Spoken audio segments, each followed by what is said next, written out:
I came up in the school band system. Always had great private lesson instructors.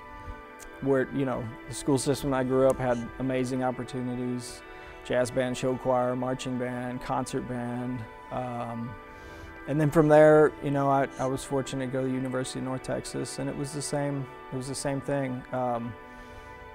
Amazing opportunities, but a huge peer group. My peers I'm still working with them 15 years later. So all those opportunities maybe with jazz band, working on reading, the drumline stuff, getting your technical facility down, all those experiences kind of lead to who you are, whether it's 4-mallet marimba or playing timpani.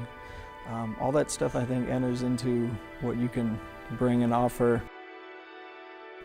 Yeah, so currently I'm playing with this Texas artist named Aaron Watson, Texas country gig.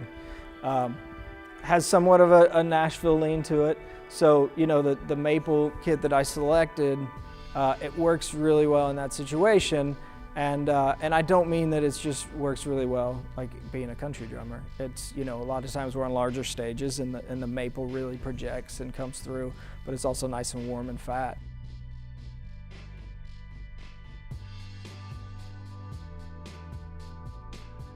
Yeah, I think I got the call, for a vast variety of reasons. One is they knew of the people I was playing with, and they thought highly enough of those bands. It's not just the playing, there's so many aspects that go into to doing a gig like that.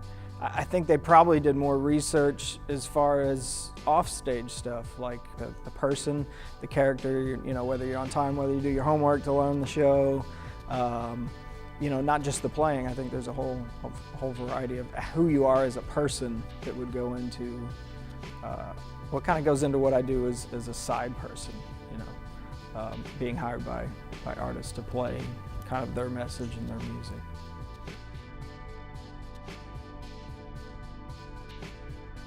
Yeah, I think some of the biggest challenges for me, I think, was like having a life in music and understanding some of those relationships. Like, it took me a long time, I think, to understand how important relationships outside of music can be. Where I think on the surface, and if you just read drum magazines and stuff, it's like run to your practice room, where you've got to play this book.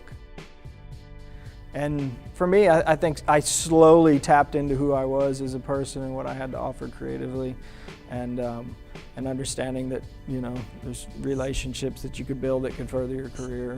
And so I think if I look back, it would be less, playing music books and less time in the practice room, more time actually just creating music.